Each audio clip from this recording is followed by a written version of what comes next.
My name is Billy Laster. I'm the Deputy Secretary for the Department of Public Safety over Juvenile Justice, and we appreciate everyone being here this afternoon. It's my distinct pleasure this afternoon to get to introduce the resident of this house. I've known him for quite a while now, for over 25 years. We were just talking about that. When he was in the State Senate and passed one of the first school safety legislations.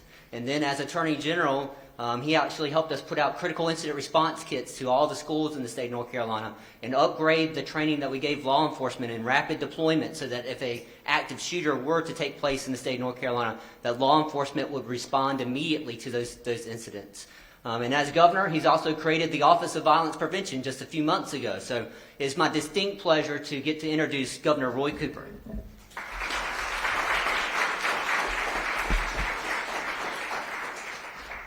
Thank you, Deputy Secretary Laster. I think it's been close to 30 years, actually, that we have been working together on juvenile justice, on safe schools, on violence prevention, and grateful for your continued work. We know, welcome everybody first, welcome to the Executive Mansion, the People's House. We know that gun violence is increasing at an alarming rate, not just in North Carolina, but across the country. And it stands to reason, because there are more guns in North Carolina than ever before. Sales of guns have skyrocketed since the pandemic. With all of these available guns, the chances are greater than ever that guns are being stolen and being misused, both accidentally and intentionally.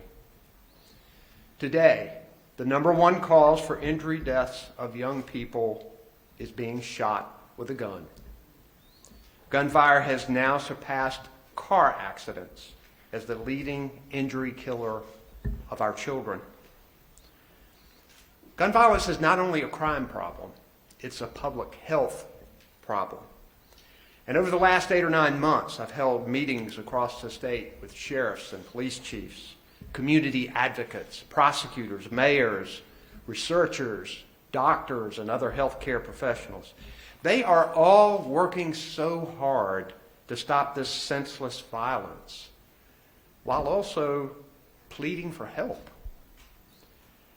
One emergency room doctor looked across that table right in there at me and said, "When you're putting pressure on a bullet in a 4-year-old, it changes your life." I didn't have any words to respond to that, but we certainly need to respond with action. We are working now to answer those pleas. I've issued an executive order to increase the number of criminal charges added to the criminal background check system. 284,000 charges have been added. We've helped enhance school safety by funding systems, school resources officers, and other prevention efforts to keep our schools safer. There's been law enforcement and school training. We've established the Office of Violence Prevention, as Billy mentioned. And we have proposed legislation to strengthen background checks and to impose red flag laws. That legislation is yet to be heard. But today we're taking another important step to reduce gun violence, injuries, and death. We're gathered to announce a new strategic initiative. And there have been a lot of people involved in the formation of this, and many of them are here, and I want to thank you for that. But this initiative will encourage people to safely secure their firearms in their homes and in their vehicles. The initiative is called NC SAFE. SAFE stands for Secure All Firearms Effectively. Why are we doing this? Because a lot of people have bought guns and they don't really know how to use them, how to keep them safe. Many people who have had guns for a long time don't do the things that they need to do to keep them safe. And they need reminders of the things that can happen if they don't. 5% of Americans bought a gun for the first time between the year 2020 and 2022. Unsafe storage problems are all too common. We see guns being stolen off of the seats of vehicles constantly, and our law enforcement officers will tell you that. And according to a 2021 survey, 30% of North Carolina high school students said it would take them less than an hour to get a loaded gun and to be ready to fire it without a parent or another adult's permission. It's unacceptable. Most people don't want their gun stolen. Most people don't want minor children to get their gun. People don't want to see their child in a pool of blood accidentally shot. People don't want their guns used for suicide. They don't want their guns stolen to be used in the commission of a felony. We believe that a lot of people will be receptive about the need to safely store our guns. When we own a gun, we need to make sure that it is not misused. It is our responsibility. I want to thank the Department of Public Safety, Secretary Buffalo, and of course Deputy Secretary Laster. I want to thank the Department of Health and Human Services, led by Cody Kinsley. I want to thank my policy team that has worked so hard on this. We have 3 legislators who are here today, Representative Donna White, Representative Rosa Gill, and Representative Maria Cervania. We also have Sheriff Willie Rowe here, Wake County Sheriff, and Mayor Mary Ann Baldwin. We also have Capitol Police Chief Chip Hawley. There are a number of other people who are here, and if you get the name around the back, we'll try to make sure that you are recognized. But I'm grateful for this effort. I think it's going to be effective. I think it will reduce gun deaths and gun violence, and particularly accidental situations that happen with guns. And we're grateful to kick this initiative off today. So, Billy, I'm going to turn this back over to you.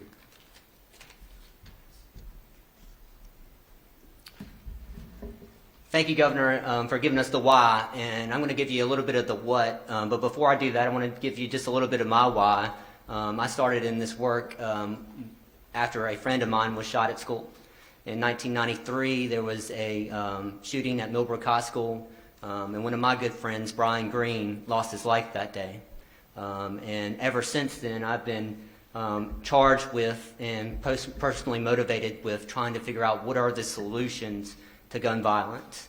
And I think this initiative especially is one of those things that makes a lot of common sense, is bipartisan.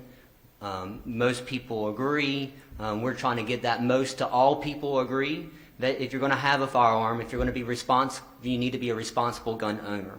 And that's what this campaign is all about, is how do you become a responsible gun owner, educating our adults about how to keep those guns out of the hands of kids, and making sure that those guns don't get into people that are committing illegal activity.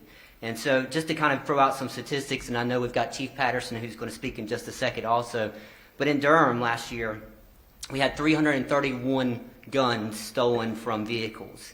And in that time period, when you go back and look at the investigations of those guns being stolen from vehicles, 60% of those vehicles were not even locked.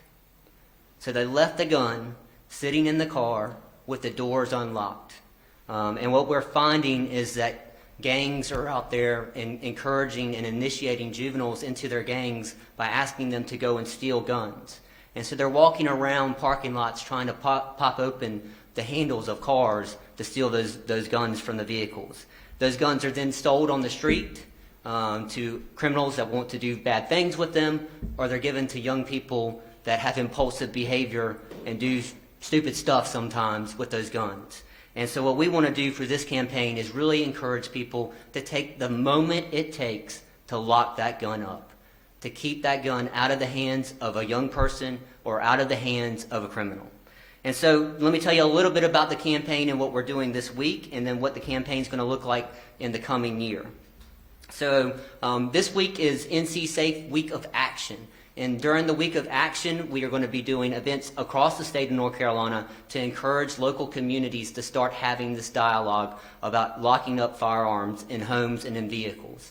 And so we're starting today, obviously, at the Governor's Mansion, and I want to thank the Governor for what a venue to choose to get started in, and using his bully pulpit to start the conversation around safe storage. Tomorrow we'll be in Greenville, and on Wednesday we'll be in Greensboro, North Carolina, at the Sheriff's Department there. On Thursday, we'll be in Asheville, and then on Friday, we'll be back in Concord, North Carolina, having this conversation with local community leaders. During the Week of Action, what we are going to be doing is starting that conversation at the community level. At the same time, we are kicking off ads this week. We're doing paid media ads. We're doing PSAs, public service announcements, that will be released to all of the media channels across the state of North Carolina. We're doing social media ads. We're doing bus wraps. We're doing T-shirts and buttons and everything else that we can get the message out there with. We're also going to be distributing locks. These are cable locks that we'll be distributing to citizens across the state of North Carolina, but we will also be giving out some safes, some gun safes. What we know is that gun safes have been shown to be the most effective in preventing a child from getting their hands on a firearm, so we want to encourage more people to use those also.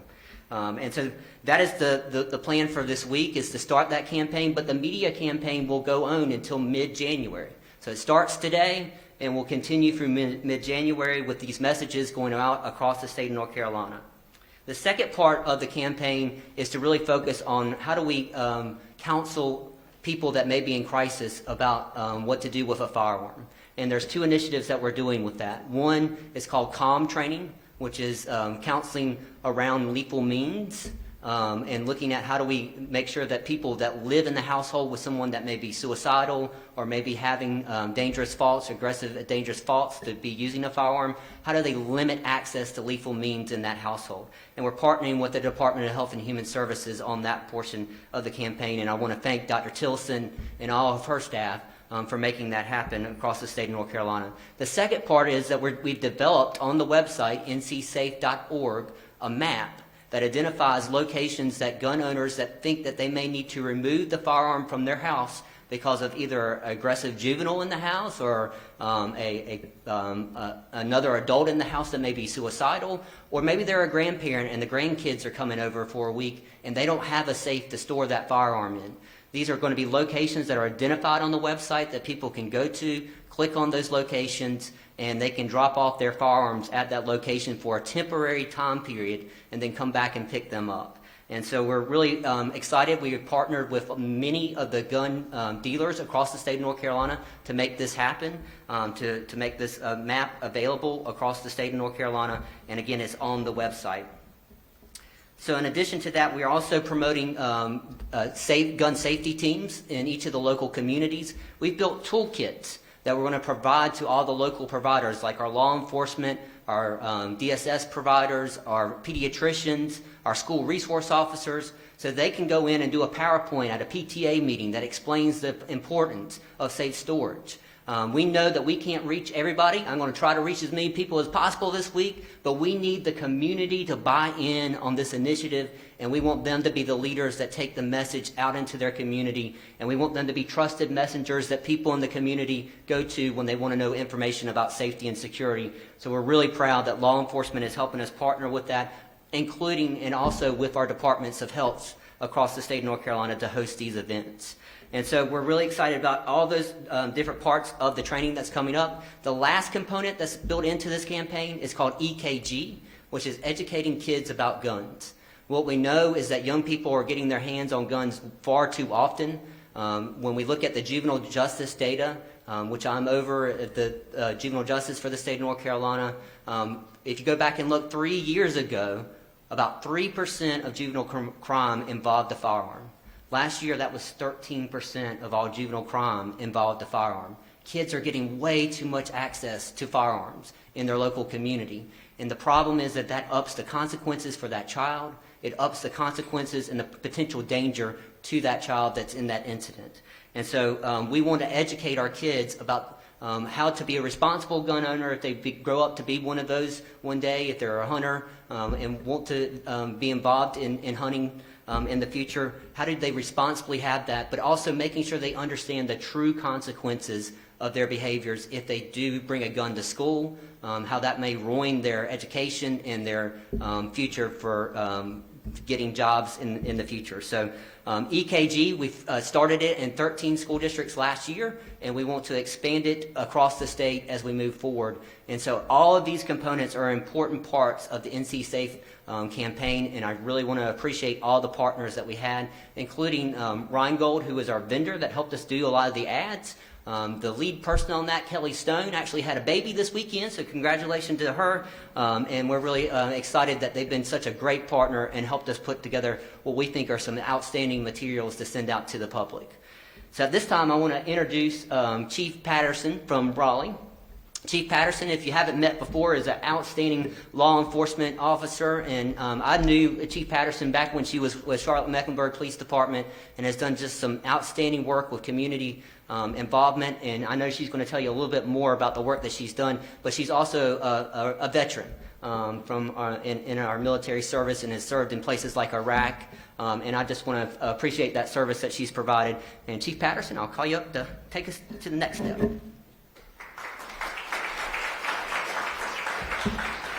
Thank you. Good afternoon. I'm Estella Patterson. It is my honor to be here today. To Governor Cooper and Deputy Secretary Lassiter, thank you for the invitation and also for allowing the Raleigh Police Department to be a part of this impactful kickoff event. We are extremely proud that this actionable campaign is beginning here in the capital city, especially as our youth are preparing for summer break. Ensuring that our young residents have a safe and enjoyable summer vacation undoubtedly is top of mind for every parent, but also too for those of us who serve the community. Last Tuesday, the Raleigh Police Department kicked off our Youth Mentorship Baseball League. This league will provide opportunities for our youth to spend time doing something productive, being outdoors, and in a safe environment. And our mentors and coaches will not only teach our young people how to be good citizens, but they will also learn how to play baseball, how to be good teammates, responsible citizens, and also, too, we're going to be teaching them about the dangers of firearms. But we're not stopping there. We will be educating the parents as well and providing gun locks to them in the event that they have firearms in their homes. While our Youth Mentorship Baseball League is a wonderful opportunity for the 50 or so participants, my heart is heavy because there's so many other children and their parents in our community that may not be afforded the opportunity to get this kind of information. And that is why it is so critical that every single member of the public hears today's message and participates in this week of action for safe firearm storage and even beyond. The governor shared with you, and also Deputy Secretary Lassiter shared some statewide statistics with you. I'd like to give you just a few for the city of Raleigh. In 2022, here in the capital city, there were 490 reported aggravated assaults involving a firearm. 101 of these assaults were committed by a juvenile utilizing a firearm. That is roughly 21% of all the aggravated assaults that we had for the year. That number is way too high. Year to date, there have been 47 aggravated assaults where a juvenile has had access to a firearm. Also in 2022, right here in the capital city, we witnessed the tragic mass shooting of 5 individuals that was committed by a juvenile who had full access to firearms and ammunition. The reality is each of those deaths and the countless numbers of assaults and suicides that occurred in this city could have all been prevented, 100% prevented, if the weapon used had been properly secured. As a Second Amendment rights proponent, I often talk about responsible gun ownership. And I say as adults, we have the ability and the power of prevention. We must take the deliberate steps to keep guns out of the hands of the wrong people. For me, it starts with a common sense approach, such as not leaving firearms in cars, as has been spoken. In 2022, here in Raleigh, 582 firearms were stolen from vehicles. Year to date, there have been 179. We cannot stress it enough. Please do not leave firearms in vehicles. And I know sometimes it's unavoidable, so I say in the absolute event that you have to leave your firearm in your vehicle, I urge you to remove the magazine and utilize a gun lock. so that if it's taken, it cannot be readily used. If you own a firearm in your home, please secure it safely in a lockbox, and also to put a gun lock on it for that extra measure of security.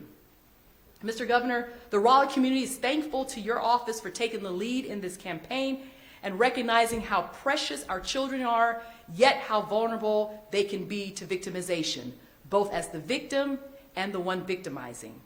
I'm so thankful for organizations such as NOBLE, the National Organization of Black Law Enforcement Executives, that has launched a similar campaign called It Starts at Home, Be Smart. This campaign stresses the importance of safe storage of guns, even if it means removing the gun from the home and storing it somewhere else. I'd also like to thank Triangle Shooting Academy, a local partner here in Raleigh that has worked closely with the Raleigh Police Department. They have helped us to push out a PSA about gun safety. We did that earlier this year, as well as distributing flyers to all their clients about safe weapon storage. And they're also going to be helping us with this campaign to distribute gun locks. Please know that the Raleigh Police Department is fully committed to making our great city safe for all, beginning with our youngest residents. Making sure they are protected is a priority for me and my department. And I'm asking the community to help me help make you and your family safe. Thank you. And at this time, it's my pleasure to introduce a very distinguished guest with us, Navy Captain Jane Campbell.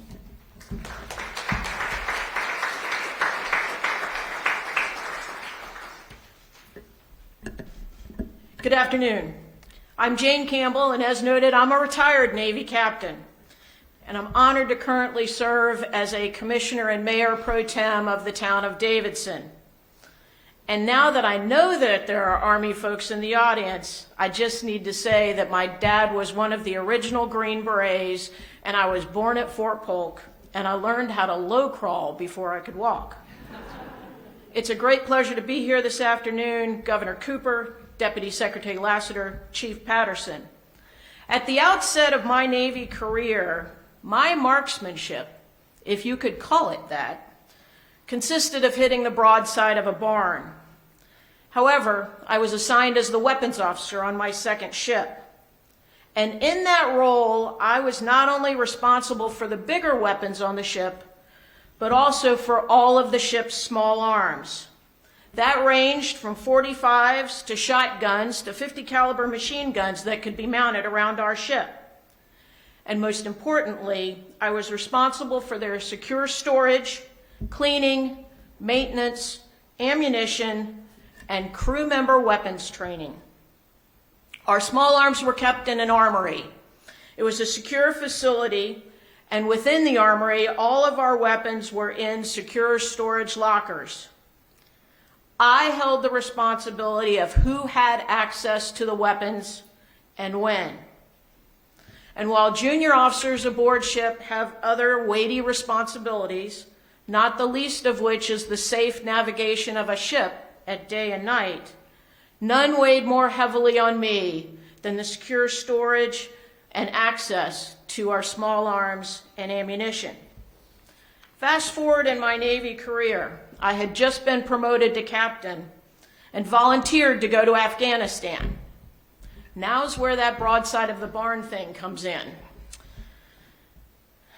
It turns out I simply needed the right motivation and the right training to improve my skills. Thankfully, the Navy had begun a program to better prepare sailors who were being deployed to Iraq and Afghanistan. We were sent to Fort Jackson for a 2-week small arms and combat training course. That training, coupled with my imminent deployment to Afghanistan, resulted in my qualification as an expert on a 9mm and as a marksman on an M16. I spent the next year with that 9mm at my side. I even opted for a really nicely crafted leather holster, which far exceeded the either options that I had that were Army issue. Fast forward another 10 years, and roughly 2 years ago, our town narrowly avoided the most tragic situation. A child got their hands on an unsecured, loaded weapon. And yes, the child managed to pull the trigger. and the bullet struck the child, but thankfully, it was not a life-threatening injury. However, you know what's going through is we all took a collective gasp because we realized how narrowly we had avoided a horrible tragedy. And that kind of tragedy is exactly what the governor referenced, how we have become the place where gun deaths has become the #1 killer of children in our country. But we can change that. That's why we're here this afternoon. So please, if you own a firearm, you are the weapons officer. You need to ensure that your firearm is secure. And now a special note for my fellow veterans. In a similar effort to try to reduce the number of tragic deaths by suicide of those who have worn the uniform alongside of us, the VA has highlighted that the simple fact of locking a firearm puts space between the thought of suicide and an available trigger. So I stand before you. I'm a veteran asking my fellow North Carolinians to secure all firearms effectively. Do it for yourself, do it for your family, and do it for all of the children. Thank you. Governor Cooper.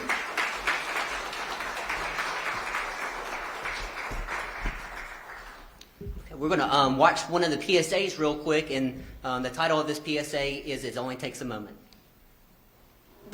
It only takes a moment for an accident to happen,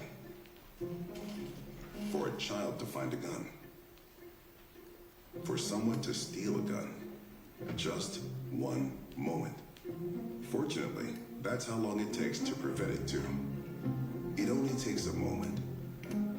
North Carolina, make sure you secure your firearms effectively. Lock it up. Keep it safe.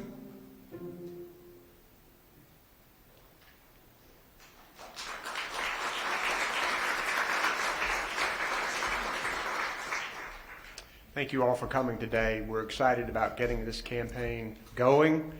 We know that it will be effective, and all of you can help us to participate in this, getting the messages out, the news stories that will be written and shown today.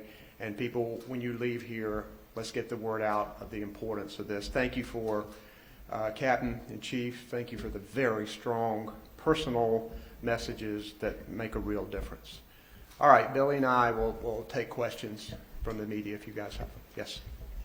So how many free cable locks and safes should be distributed through the program? Is that just happening this week, or is it ongoing? And can you get some overall cost figures as well? Yes, so we've bought 25,000 locks to start out with, and we've bought 200 gun safes to start out with. The total budget for the whole campaign is just over $2.5 million. We haven't expended all of that money yet. As I said, this will continue through January. This was used, we used existing funds to establish this. We are currently in the process of applying for federal dollars to continue the campaign. The federal dollars are coming out of the law that was passed by Congress last year on additional gun safety measures that could be done at the federal level. Other questions? I have I was also going to ask the legislation that will be coming here just soon. There's one about the appointments to boards and commissions, and it takes some from the governor and gives to council state members. I was wondering what your thoughts were on that separation of powers issue, not just the appointments that are going to the legislature, but for other executive branch positions. The North Carolina Supreme Court over the years has been pretty strong about requiring the governor to use his or her executive function to administer the law. These boards that we're talking about are really important in helping a governor administer the law, and it's the reason the court has held that a governor should continue to have a majority of the appointments to those boards. I believe that the legislation is unconstitutional. I hope the legislature will not pass it, but I heard the speaker say the other day that he anticipates litigation. You shouldn't pass laws that you know are unconstitutional and that you're going to anticipate litigation. We're glad to talk about them with them. Additional questions? Billy,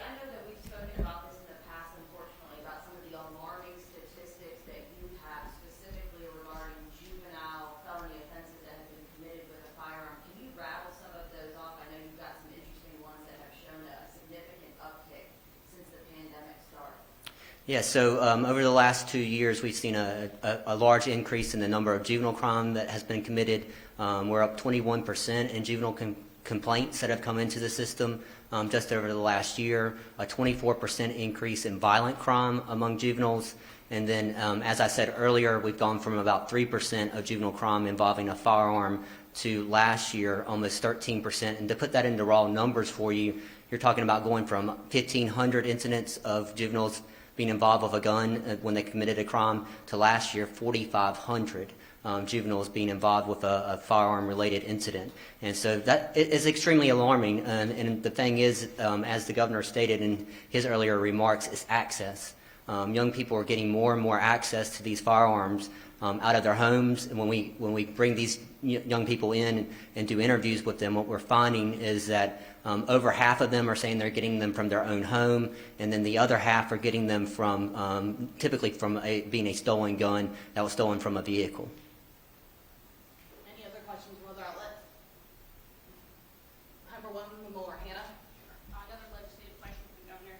Do you support the sports wagering bill that's expected to be on the House floor tomorrow?